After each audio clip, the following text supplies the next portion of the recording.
오늘은 노년의 형제들 여행 이런 주제로 말씀드리고자 합니다. 어느 국제화된 가족의 리유니온 여행. 좀 거창할 것 같지만 어느 그 작은 가족의 어떤 그런 국제화된 어떤 작은 가족이 서로 만나서 이야기를 나누고 또 미래를 계획하는 그런 경험을 말씀드리고자 합니다. 여행자는 샌프란시스코, 시카고, 세크라멘토, 그리고 LA, 일본, 그리고 한국에 사는 7, 80대 시니어 형제들과 그 가족들에 대한 이야기입니다. 참고로 며칠 전에, 약 한 달 전에 제 아들이 일본에서 귀국을 했고, 그러고 나서 그 미국의 시카고, 그리고 LA에 사는 내 형님들이 왔습니다. 그리고 내가 며칠 있으면은 미국으로 여행을 가는데 그 사이에 또 그 미국 시카고에 사는 내 조카가 또 아이들을 데리고 한국으로 와요. 이 일정이 안 맞아가지고 이렇게 됐는데 이렇게 이미 우리 모두가 대부분의 많은 가족들이 외국에 많이 살잖아요. 이 국제화되는 가족이 어떻게 나이가 들은 다음에 살아가게 될 것인가 이런 경험을 얘기하는 것은 좀 도움이 되지 않을까 이런 생각이 듭니다. 저는 그 2014년부터 그 가족 여행을 시작했습니다. 왜냐하면 내 형제들이 오남매인데 사남매가 전부 미국에 살아요. 나만 한국에 사는데 나이가 그 50이 넘 50대 후반부터 내가 가족 여행을 시작을 했어요. 20년 된 것 같은데. 그래서 2017년에는 내 그 칠순 기념으로 샌프란시스코의 근교에서 물론 형들의 도움을 받아가지고 큰 집을 한 채 빌려가지고 또 행사도 가졌어요. 그리고 그 후에 매년 만나기로 했는데 그 코로나 사태가 터진 거예요. 몇 년 있다가. 그래가지고 4년 반 후 2022년부터 다시 여행길이 열리게 됐어요.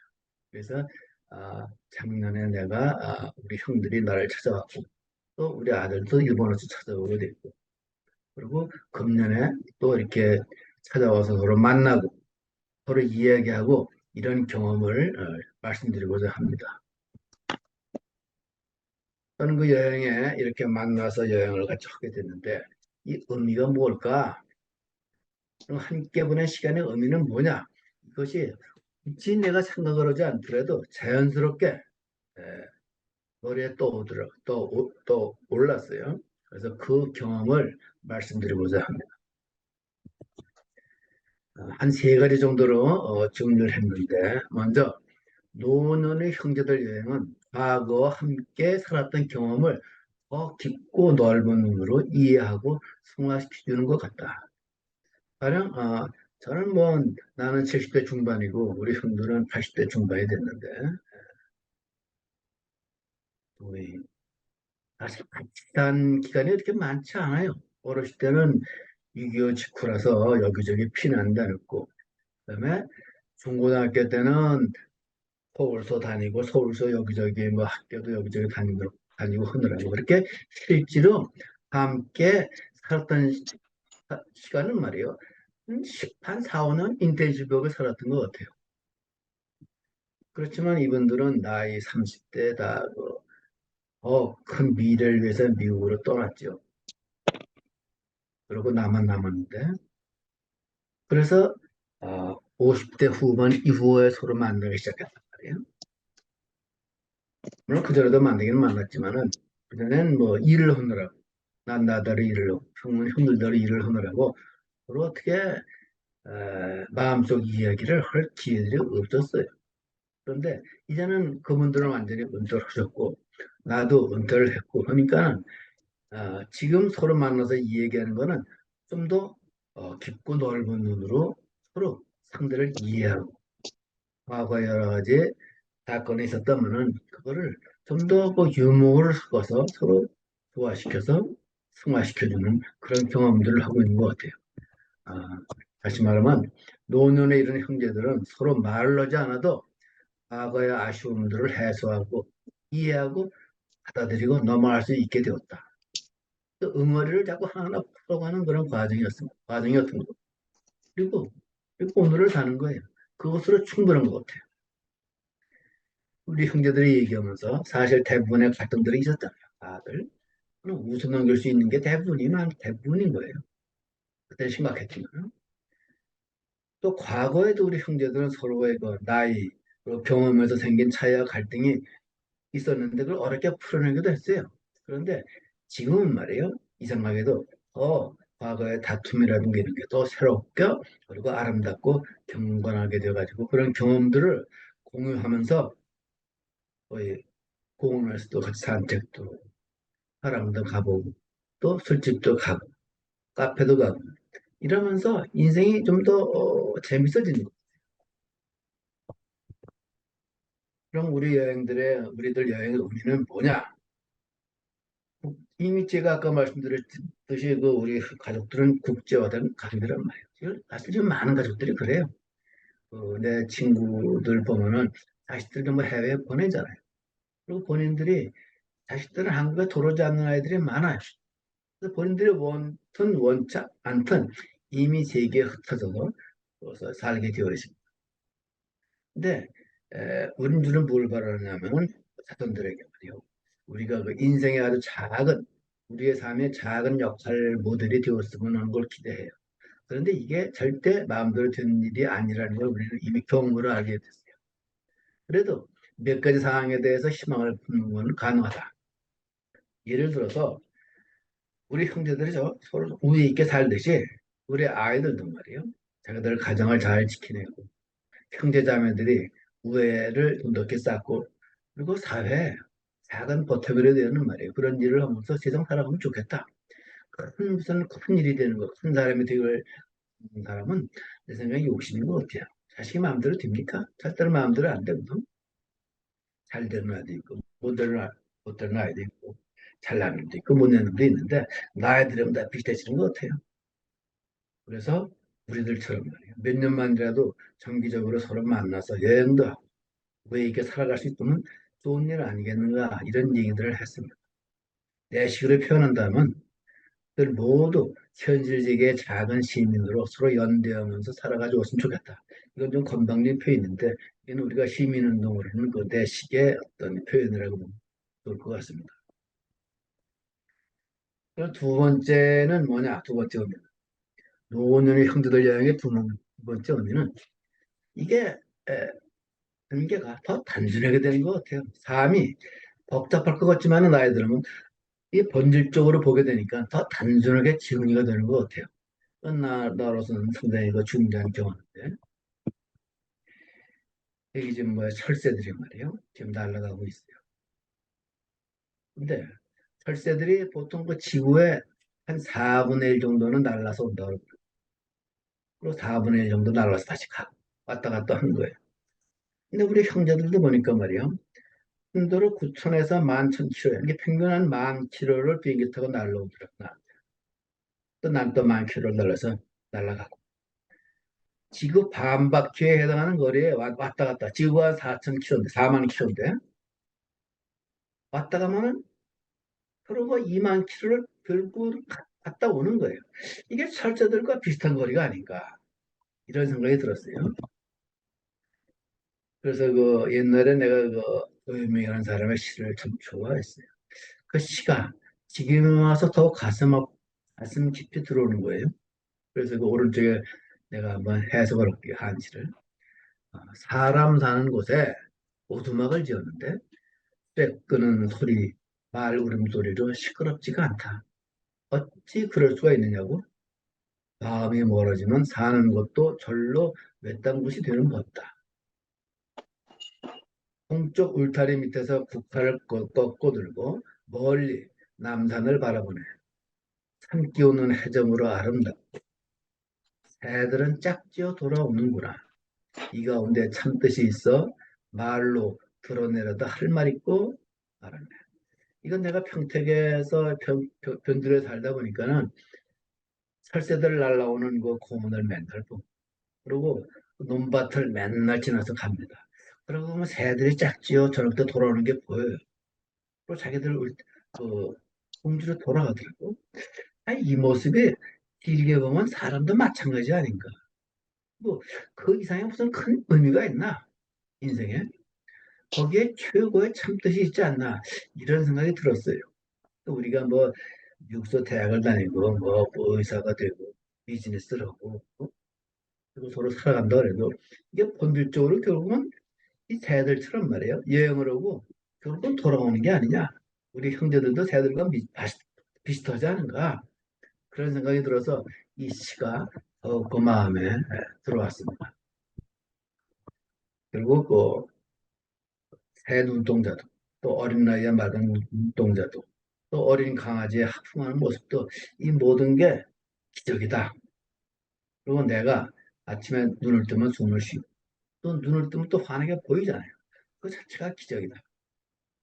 이제 7, 80대 노년에 대해서 서로 죽지 않고 살아서 우애를 다지고 함께 여행하는 것도, 이게 작은 기적이며 영적 경험이다. 그래서 저는 그 형제들과의 여행을 굉장히 그 소중하게 생각을 합니다. 물론 경제적으로 서로 차이도 있고 나이도 좀 차이가 있지만 그렇게 중요한 것 같지가 않아요.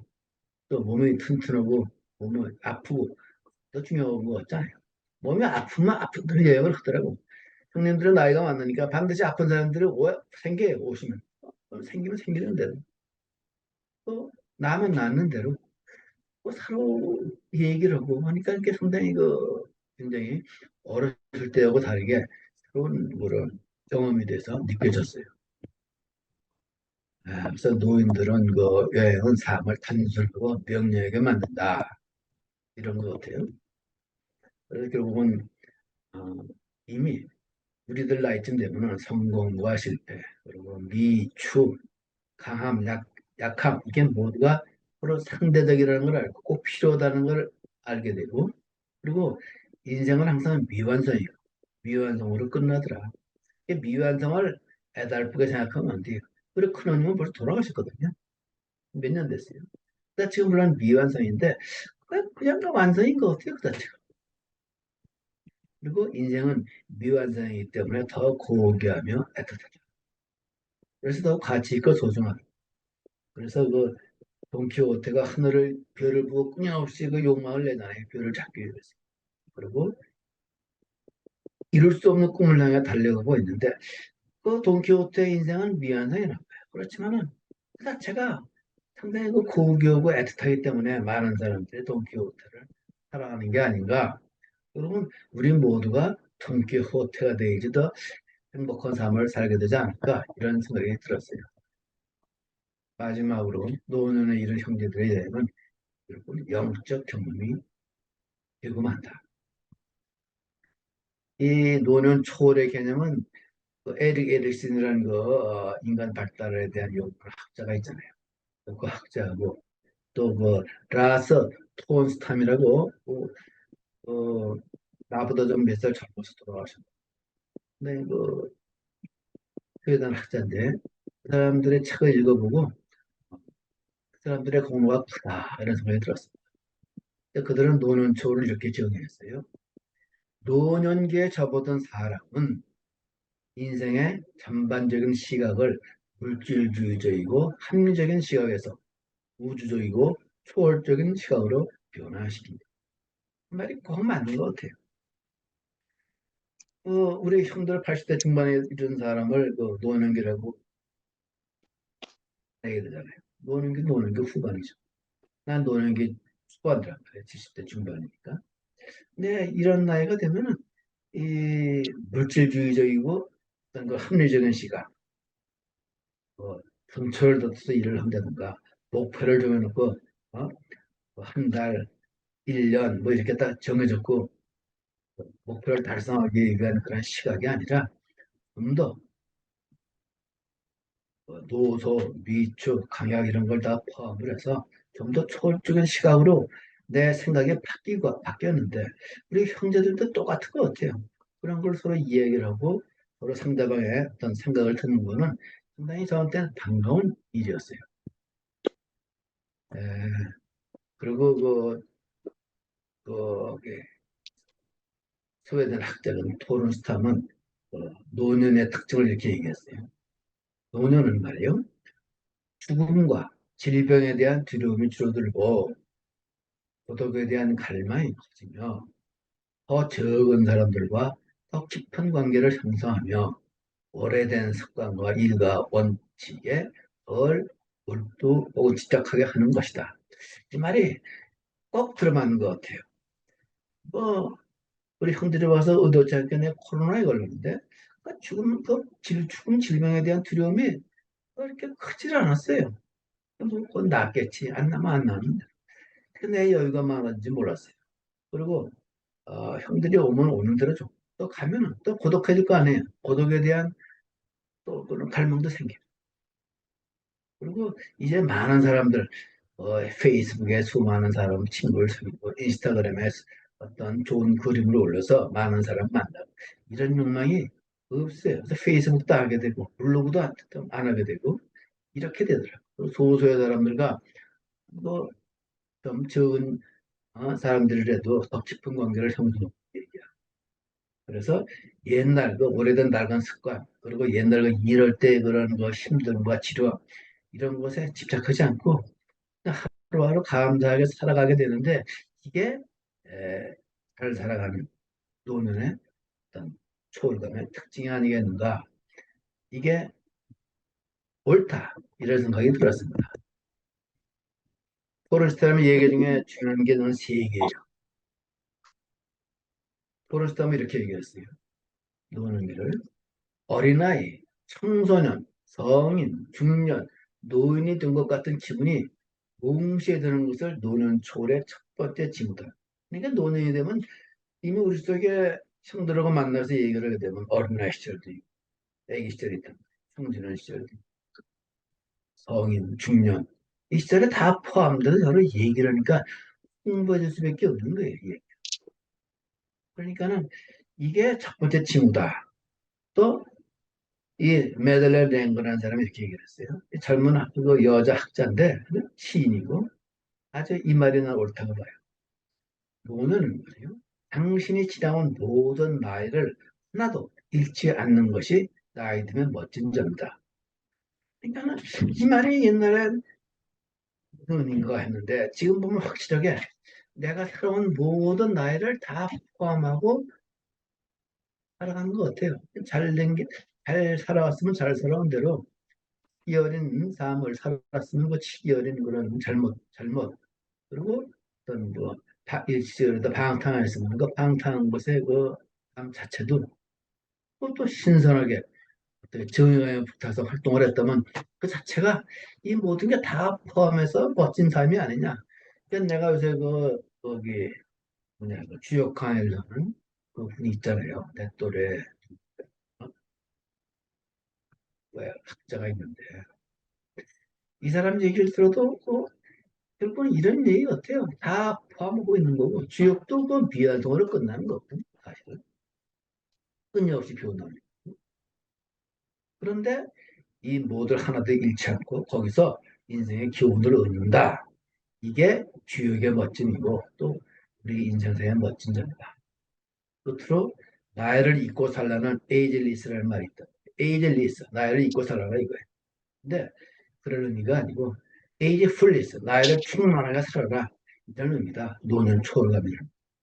이 세 가지가 노년 초월감의 핵심적인 교훈이 아니겠는가 이런 생각이 들었습니다. 시간이 없으니까 그냥 지나가겠습니다.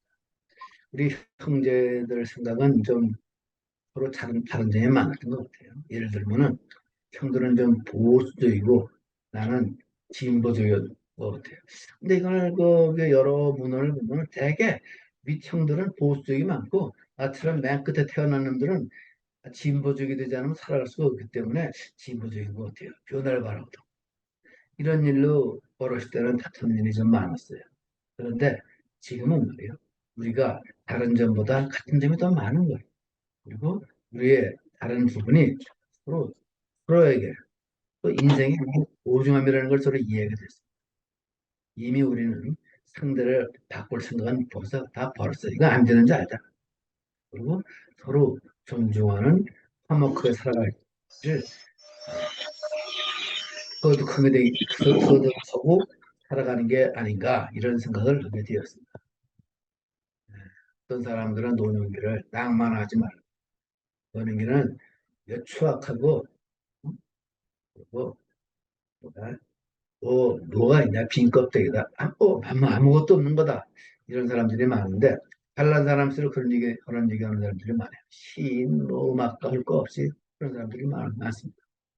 그런데 현실적으로 나의 경험을 보면 여러 신체적 장애가 있는데도 많은 노인들이 정서적으로 풍부하고 창조적으로 살아가는 그런 사람도 많이 봤고 그런 현실도 저는 많이 봤습니다. 근데 이런 현실을 우리가 굳이 외면하고 추하고 답답하고 냄새나고 이런 것만 볼 필요가 뭐가 있냐 이런 얘기죠. 그래서 형들을 통한 나의 이런 경험은 인간은 죽을 때까지 성장할 수 있다고 하는 내 생각을 형들이 증명하며 살아가는 것 같아서 난 상당히 기뻤습니다. 그래도 가혹한 진실은 있는데 그건 우리 모두가 완전하지 못하는 걸 인정을 해야 돼요, 솔직하게. 그리고 또 우리는 끊임없이 죽음을 향해 달려가고 있다. 내일 죽을지 모레 죽을지 우리 형들은 뭐 그런 얘기를 나한테 해요. 내가 내일 죽어도 죽을지 모레 죽을지 어떻게 하냐. 그렇기 때문에 더 끊임없이 서로 용서하고 감사하며 살아오는데 노인의 가치와 힘이 있지 않느냐 이런 생각을 하게 됐습니다. 이게 강의의 끝이고 저는 이제 6월 6일부터 한 달간 이제 여행을 떠나게 됩니다. 비행기표부터 상. 그래서 미국서 운전하기 위해서 국제면에서 다시 받았고 여행 코스도 또 새롭게 내가 개발을 했어요. 몸이 좀 아파도 떠날 것이고 또 떠나면 나은다고 난 믿고 출발을 합니다.